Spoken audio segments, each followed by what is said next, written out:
मैंने आज सुबह सुबह कहा था कि आज का दिन बहुत ही अच्छा है। आज एक के बाद एक ऐसी खबरें मिल रही हैं जो दिन बनाने वाली खबरें हैं। चाइना और यहाँ तक कि पश्चिमी दुनिया के सोच से एकदम विपरीत हो गया और भारत के डिफेंस मार्केट में इस वक्त उछाल देखने को मिल रहा है। अचानक से ऐसा क्या हो गया? ब्रह्मोस के बड़े बड़े खरीदार नजर आ रहे हैं। जियोपॉलिटिक्स में बहुत कुछ चल रहा है इस वक्त। हमेशा की तरह CIS न्यूज नेटवर्क के इस एपिसोड में जानने को मिलेगा बहुत कुछ। आइए जानते हैं इन खबरों को विस्तार से। कांट की हांडी बार बार नहीं चढ़ा करती है और ऐसा ही कुछ इस बार हुआ है। ये सच निकल कर आना तो तय ही था। दुनिया की मीडिया ने भले ही भारत के क्षमताओं को दबाने की कोशिश करी, लेकिन अब दुनिया को सच पता चल चुका है। वैसे आपको बता दूं, इतिहास में भारत के पास ऐसे ऐसे वैज्ञानिक हुए जो पूरा युग बदलने वाले थे,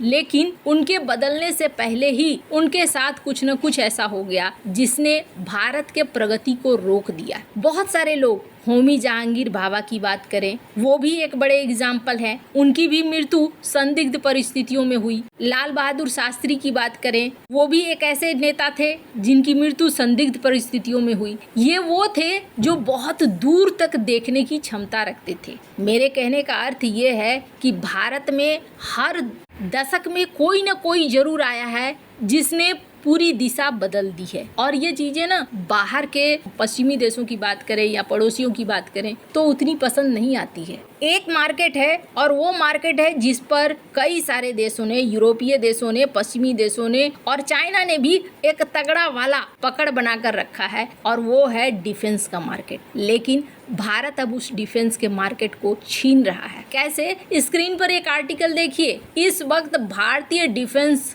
के शेयर ताबड़तोड़ मचा रहे हैं। जिस तरीके से 11% तक की बढ़ोतरी देखने को मिली है। PM मोदी के मेड इन इंडिया की बात के बाद से देखने को मिला है एक उछाल। दरअसल हो क्या रहा है, जैसा मैंने सुबह भी कहा था, अब ज्यादा दिनों तक कोई भी मीडिया हाउस छिपा कर नहीं रख पा रही है कि भारत के हथियारों ने कमाल दिखाया है और मॉडर्न वॉर के तहत दिखलाया है। भारत ने अपनी क्षमता दिखला दी है कि भारत कहां तक जा सकता है। स्क्रीन पर एक आर्टिकल देखिए, बिजनेस टुडे का आर्टिकल है, जिस आर्टिकल में यह कहा गया कि ब्रह्मोस लगा हुआ INS विक्रांत रेडी था कराची को समेटने के लिए। कई सबमरीन्स थे जो समेटने के लिए तैयार थे। ब्रह्मोस मिसाइल के डर से कहा गया कि पाकिस्तान ने जल्दी से जल्दी सरेंडर करने की बात कह दी। इस पूरे युद्ध में तुर्की को भी झटका मिला, चाइना को भी झटका मिला। स्क्रीन पर एक आर्टिकल देखिए। अब आर्टिकल्स भी ये बातें कहने लगे हैं और ये कहने लगे हैं कि देखो, जो तुर्की का ड्रोन यूक्रेन में बड़ा कामयाब हुआ था, लेकिन भारत में ये कामयाब नहीं हुआ और ये बुरी तरीके से पिट गए। ऐसा लगता था कि लाखों ड्रोन आएंगे। अभी चाइना ने क्या किया है? चाइना ने एक ऑर्डर दिया है करीब 10 लाख ड्रोन बनाने के। अब आप सोचिए वो 10 लाख ड्रोन क्या करेंगे? ऐसे ही झुंड में भेजेंगे। लेकिन भारत ने जो ये एग्जाम्पल सेट किया ना, इस एग्जाम्पल के बाद बता दिया कि ड्रोन भेजो या कुछ भी भेजो, तुम्हारा काट हमारे पास है। और इसका एक बड़ा अच्छा एग्जाम्पल दिया है DGMO ने। मैं चाहती हूँ कि उस वीडियो को आप सुने। एयरफील्ड या लॉजिस्टिक इंस्टॉलेशंस को टारगेट कर पाए। ये जो डायग्राम आप अपने सामने देख रहे हैं, ये मुझे एक इंसिडेंट की याद दिला रहा है। और मैं आपको इस उदाहरण के जरिए से एक ये एस्पेक्ट हाईलाइट करना चाहता हूँ। जब मैं स्कूल में था तो तकरीबन मेरे ख्याल से ये 70 का दशक था, और उस समय इंग्लैंड और ऑस्ट्रेलिया के बीच में, आज शायद क्रिकेट की बात भी करनी चाहिए क्योंकि मैं देख रहा था कि विराट कोहली ने टेस्ट क्रिकेट से रिटायरमेंट ले ली। कई भारतीयों की तरह वो मेरे भी फेवरेट क्रिकेटर हैं।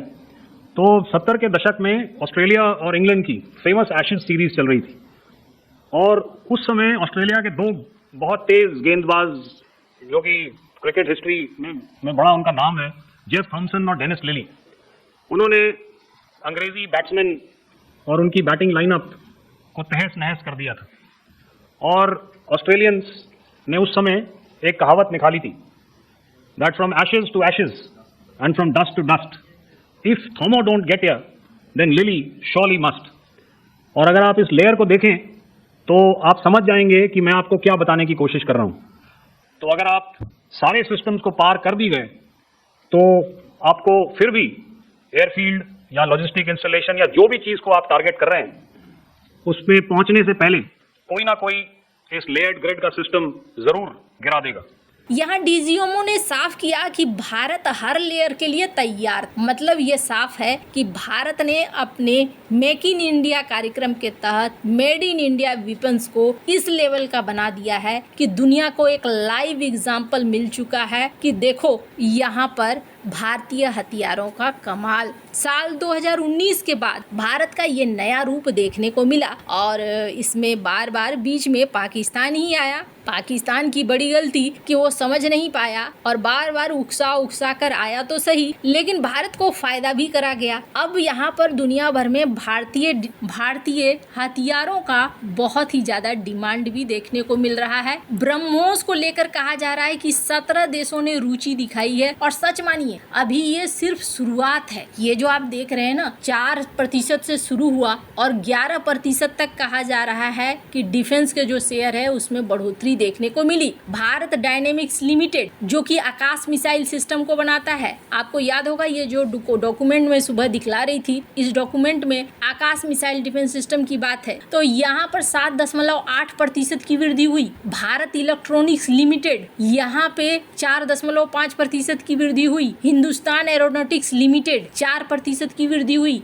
निफ्टी इंडिया काफी अच्छे तरीके से इसने परफॉर्मेंस दिया। और उछाल का कारण क्या है? उछाल का कारण ये है, एक तो पीएम मोदी का बयान कि हम मेड इन इंडिया कार्यक्रम को और ज्यादा बढ़ाएंगे, दूसरा कि निवेशक भी अब समझ रहे हैं कि भारत अपने रक्षा खर्च को बढ़ाएगा और अपने यहाँ देसी प्रोडक्शन करेगा, और तीसरी बड़ी बात है भारत के पास एक बड़ा बुक है जिसमें काफी सारे ऑर्डर हैं। भारत ने दुगना किया और दुगना से अब 10 साल में तिगुना करने की तरफ भारत बढ़ रहा है। 50,000 करोड़ तक के एक्सपोर्ट का टारगेट लेकर भारत बैठा हुआ है और ये अभी और आगे बढ़ेगा। बात करें अभी से ही 17 देश हैं। दक्षिण पूर्व एशिया में बात करें तो वियतनाम है, इंडोनेशिया है, मलेशिया है, थाईलैंड है, सिंगापुर है, ब्रुनई है, ये साउथ चाइना सी वाले हैं जो कि चाइना के कट्टर वाले दोस्त हैं। कहने का अर्थ है कि कट्टर वाले दुश्मन हैं। ये अब चाइना को सबक सिखाने के लिए भारत से ब्रह्मोस खरीदने की तैयारी कर रहे हैं, या इनमें से बहुतों ने खरीदना शुरू भी कर दिया है, जैसे कि फिलीपींस ने खरीदना शुरू कर दिया है। वियतनाम को लेकर कहा जा रहा है कि ऑलमोस्ट फाइनल है। मध्य पूर्व में भी मिस्र, Saudi Arab, UAE, Qatar, Oman, Latin America में ब्राजील, चिली, अर्जेंटीना, वेनेजुएला, और जहां मैंने कहा फिलीपींस फिर से खरीद रहा है तो दक्षिण अफ्रीका भी यहाँ खरीदने की बात कर रहा है। ये चीजें ना और ज्यादा बढ़ेंगी, डे बाय डे बढ़ेंगी, क्योंकि एक ऐसा ग्राउंड जहां पे भारत ने अपने आप को प्रूफ कर दिया है कि हमारे हथियार अब इस काबिल हो चुके हैं कि ये चाइना को डिफेंस की जगह से हटने के लिए मजबूर कर सकते हैं। तो ऐसे में भारत के हथियारों की तरफ अब ज़्यादा ध्यान जाएगा, क्योंकि पश्चिमी देशों के हथियार होते हैं महंगे, लेकिन भारत को सतर्क रहना होगा, बहुत ज़्यादा सतर्क रहना होगा, क्योंकि अंतर्राष्ट्रीय तौर पर भारत को गिराने के भी कई तरह के प्रयास अब शुरू होंगे। वैसे आपको क्या लगता है? इन सब मामले में आपकी क्या राय है? कमेंट कर जरूर बताएं। जल्द मिलते हैं अगले वीडियो में नई खबर के साथ।